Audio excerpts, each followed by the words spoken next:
नमस्कार, अपना बिहार देख रहे हैं आप। मैं हूं आपके साथ सिरांधा। सबसे पहले खबर सीएम नीतीश के गृह जिले नालंदा से। जी हां, मुख्यमंत्री नीतीश कुमार के गृह जिले नालंदा में ही उनके मिशन दहेज बंदी की धज्जियां उड़ रही हैं। 18 लाख रुपए दहेज नहीं देने पर एक लड़की सिम्पी की शादी टूट गई। सिम्पी परवलपुर की रहने वाली है और उसकी शादी हजारीबाग के अश्विनी कुमार से तय हुई थी। 6 फरवरी 2017 को सगाई हुई, लेकिन इसके बाद शुरू हुआ दहेज के लिए शादी को लटकाने का सिलसिला।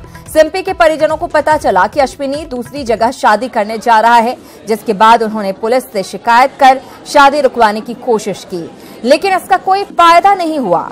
अश्विनी की आज शादी हो रही है। हम आपको बता दें कि 6 फरवरी 2017 को सिम्पी से इस लड़के की सगाई हुई थी। कई जगहों पर अपनी फरियाद लेकर सिम्पी और उसके परिजन गए, लेकिन कहीं भी उन्हें मदद नहीं मिली। कोई एंगेजमेंट हुई, उसके बाद उन लोगों ने टार बटार किया कि मैंने छुट्टी लड़का को नहीं है, लड़का जॉब में है, अश्विनी कुमार नाम है, सिटी यूनियन बैंक का ब्रांच मैनेजर है। उन लोग बोला कि शादी अभी नहीं करेंगे, नवंबर या दिसंबर में करेंगे। जब शादी के लिए बोले तो उन लोग बोला कि 18 लाख से 18 पैसा कम नहीं लेंगे।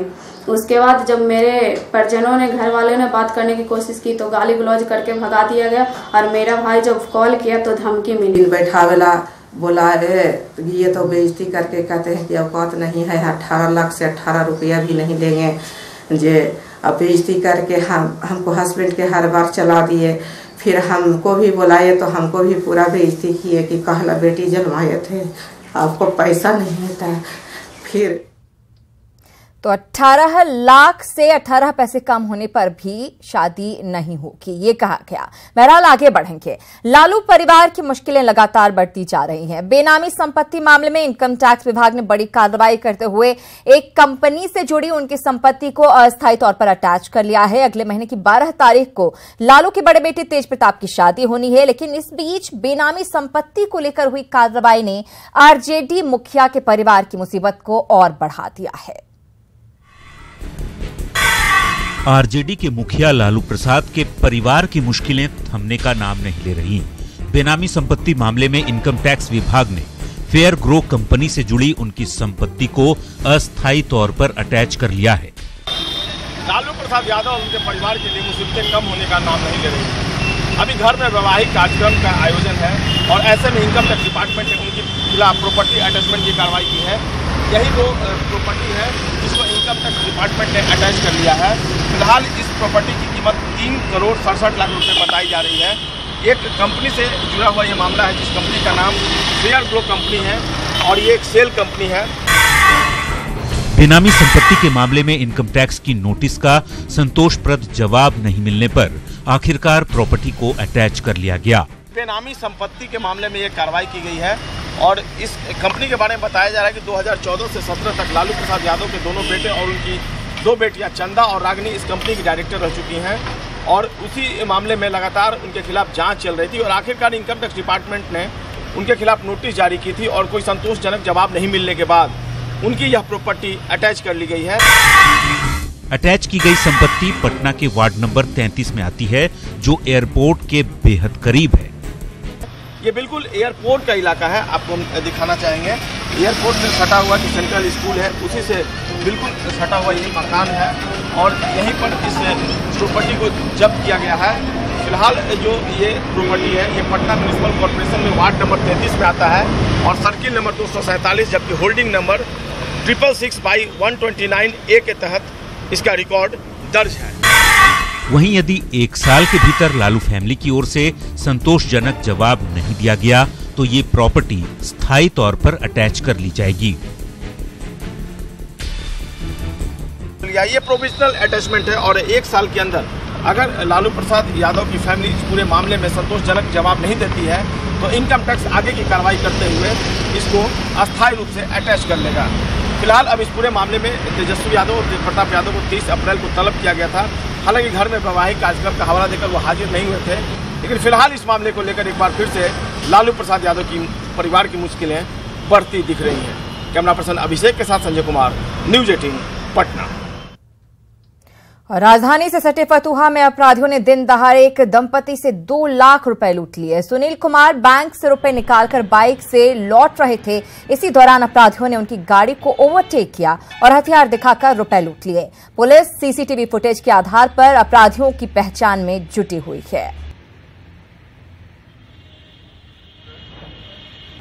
मोटरसाइकिल बैठी थी और सुनील कुमार जो है गाड़ी को चला रहे थे और पैसा था मीरा कुमारी जो आगे जाके पुल के पास इनके बताया अनुसार जाके दो व्यक्ति थे मोटरसाइकिल रोक करके इनके जो आंचल में था साड़ी के खींचकर अचानक ले चल गए। प्रयास किए रोकने का छीनने का, लेकिन वो सब जबरदस्ती जो है।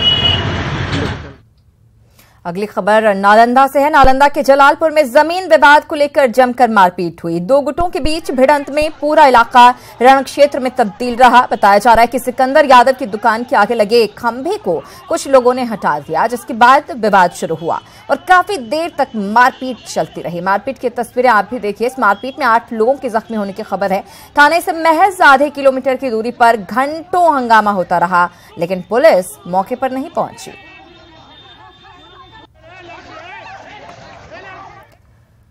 उधर रोहतास की डेहरी में ग्रामीणों और पुलिस में जमकर झड़प हुई। ग्रामीण गेल इंडिया की गैस पाइपलाइन निर्माण का विरोध करते हुए मुआवजे की मांग कर रहे थे। इसी दौरान वहां पहुंची पुलिस के साथ ग्रामीणों की हाथापाई हो गई, जिसके बाद पुलिस ने 10 लोगों को हिरासत में लिया है, जिनमें महिलाएं भी शामिल हैं। ग्रामीण जमीन के मुआवजे की मांग कर रहे थे। किसान गरीब आदमी किसान हैं, दबाया जा रहा है। नया कानून के अनुसार अगर वो लोग पैसा नहीं दे रहे हैं तो हम लोग क्या करेंगे? सुसाइड करेंगे। तो की मांगे ये है कि हम किसान, देखिए हम लोग विकास के विरोधी नहीं हैं, लेकिन तब है कि जो उचित मुआवजा है 2013 के अनुसार जो कानून बना है उसके अनुसार मुआवजा दे दे सरकार। बात कर रहा है जमीन गेल कंपनी ले रहा है, हम लोग से जो उचित मुआवजा मांग रहे हैं नहीं दे रहे हैं, इसीलिए हम लोग अपना लड़ाई लड़ रहे हैं, बैठे हैं खेत पर। हम लोग इसी तरह कैसे हम लोग इसी पर जीवन मरण है। जो सरकार का रेट है उसके हिसाब से दिया जा चुका है। उन लोग को नए पुराने हैं जो है उसके लिए न्यायालय में जाएं अपना। किसानों का आरोप था कि जबरन उनके आंदोलन को कुचला जा रहा है, मारपीट की गई है। कोई जबरन नहीं है, सरकार का ये स्कीम है। सरकार इनको मुआवजा भुगतान विधि सम्मत कर दिया है। बाकी लोग अधिक मांग रहा है तो अधिक कहाँ से मिलेगा? जो विधि है वो विधि के अनुसार है, वो मिल गया है इनको। और बड़ी खबर जमुई से, जहां झाझा थाना इलाके के कठौतिया गांव में पेड़ से लटका नरकंकाल बरामद हुआ है। ये नरकंकाल पेड़ पर एक दुपट्टे से लटका हुआ था। ग्रामीणों की सूचना पर मौके पर पहुंची पुलिस ने बताया कि ये पुरुष कंकाल देखने से 3-4 महीने से ऐसे ही लटका हुआ मालूम हो रहा है। हालांकि ये कंकाल किसका है, इसे लेकर पुलिस ने जांच शुरू कर दी है।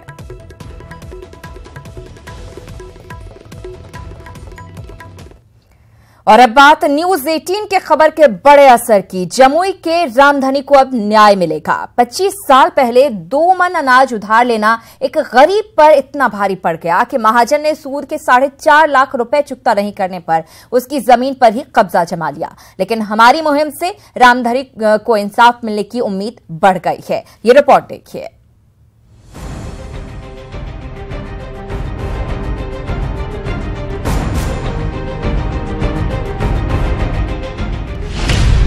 न्यूज 18 की खबर का बड़ा असर। जमुई के रामधनी को मिलेगा इंसाफ। उधार के अनाज का सूद 4.5 लाख रुपए।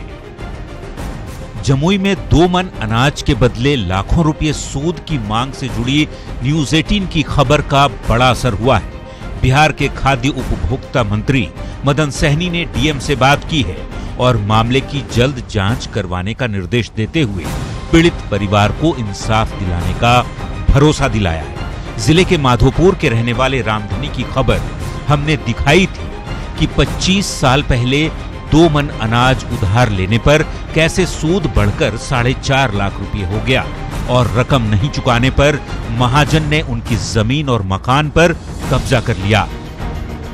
जिनका 1 मन चावल का और गेहूं का 25 साल के बाद उनका 3 कट्ठा जमीन और 4 लाख रुपया का मांग करना, तो ये सरासर नाजायज है।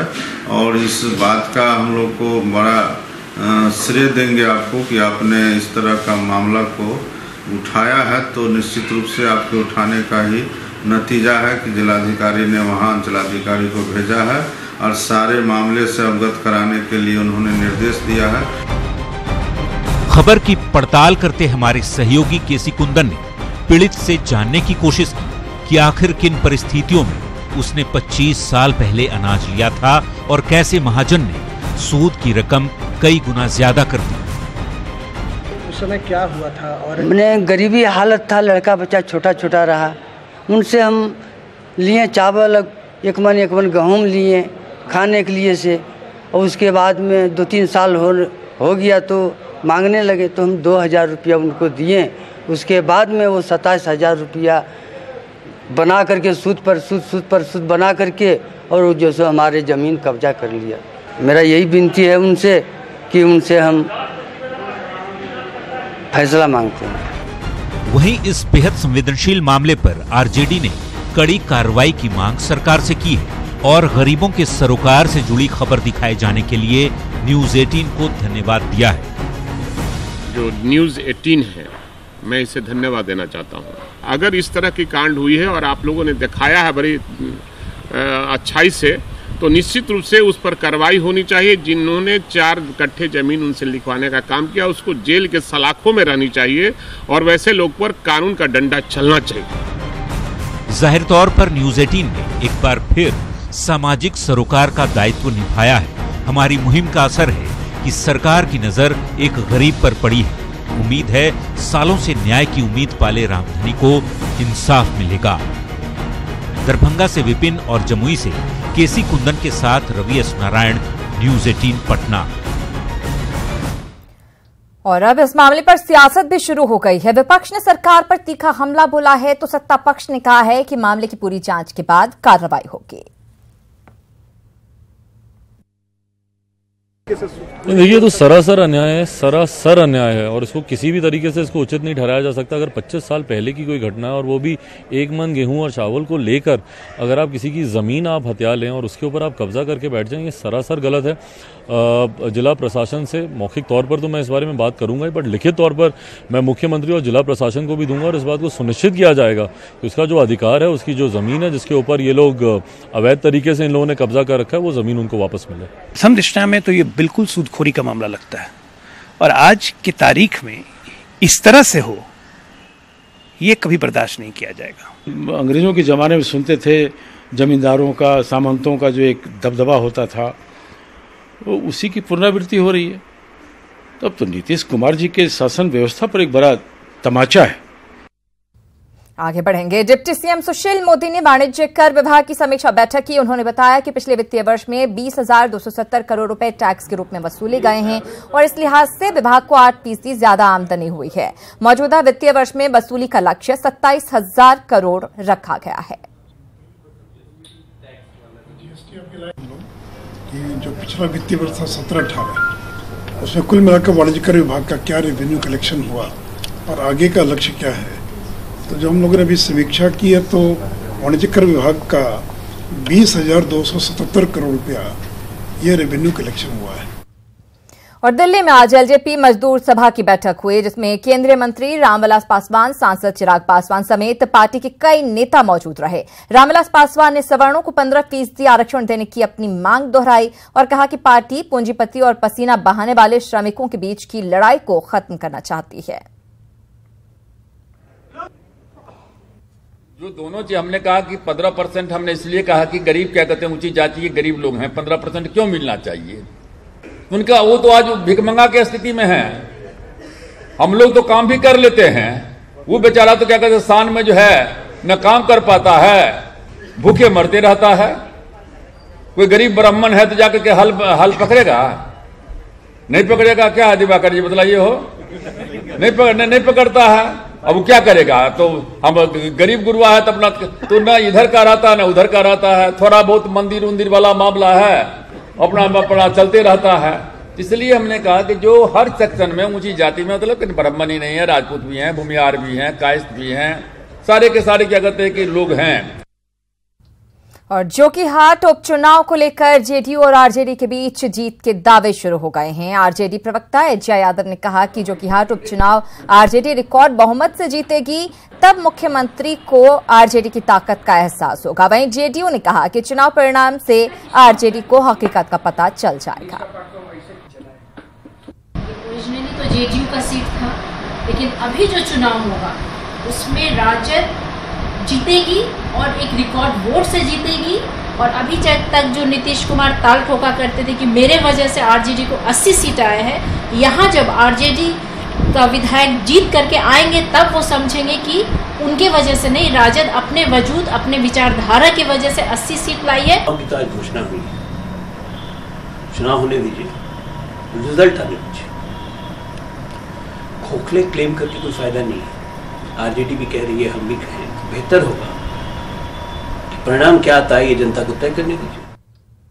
और भाकपा माले महासचिव दीपांकर भट्टाचार्य आज आरा पहुंचे। 1 मई को पटना में आयोजित होने वाले पार्टी के सम्मेलन में भट्टाचार्य शामिल होंगे। उन्होंने SC/ST एक्ट में बदलाव को केंद्र की साजिश करार दिया। वहीं SC/ST एक्ट मामलों की मॉनिटरिंग को लेकर गुरुवार को पटना में आयोजित समीक्षा बैठक को जरूरी बताया। इसके साथ ही उन्होंने शराबबंदी को लेकर सूबे में सामाजिक अन्याय होने की बात भी कही। गया से में दलित उत्पीड़न के उसको रोकने के लिए थोड़ा सा भी जो कानून बना था, अब उस कानून में जो भी कानूनी सुरक्षा लोगों को कुछ मिली हुई थी, उस सुरक्षा को भी ये सरकार खत्म कर देना चाहती है, उस कानून को शिथिल कर देना चाहती है। और सिर्फ इतना ही नहीं, जो आरक्षण के सवाल पर भी अलग अलग तरीके से आरक्षण को खत्म करने की। और गया दौरे पर पहुंचे डीजीपी KS द्विवेदी ने कहा कि बोधगया और उसके आसपास के इलाकों में आतंकी गतिविधियों को लेकर लगातार नजर रखी जा रही है। उन्होंने कहा कि पुलिस को कई इनपुट्स मिले हैं जिन पर कार्रवाई की जा रही है।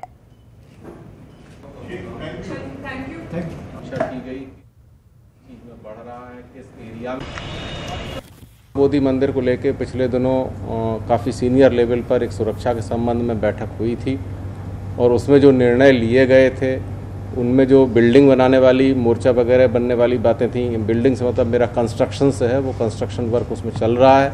और बाकी चीज़ें जो बिना भवन के इम्प्लीमेंट करनी थी, जैसे कि ट्रैफिक व्यवस्था वगैरह, उसका इम्प्लीमेंटेशन कर दिया गया है। और भी जो चीज़ें हैं, और विशेष राज्य के दर्जे की मांग करने वाले राज्यों को एक बार फिर निराशा मिल सकती है। 15वें वित्त आयोग के टर्म ऑफ रेफरेंस में विशेष दर्जे का जिक्र ही नहीं है। आपको बता दें कि विकसित राज्य की श्रेणी में आने के लिए बिहार विशेष दर्जे की मांग काफी लंबे समय से करता रहा है और पिछले चुनाव में यह मुद्दा काफी प्रमुखता से उठा भी था। NK सिंह की अध्यक्षता में 15वें वित्त आयोग का गठन किया गया है, जो केंद्र और राज्य सरकार के बीच कर बंटवारे पर परामर्श देता है, साथ ही केंद्र और राज्य सरकार के बीच वित्तीय स्थिति की भी समीक्षा करता है। वित्त आयोग की अनुशंसा पर ही केंद्र सरकार राज्यों के बीच संसाधनों का बंटवारा करती है।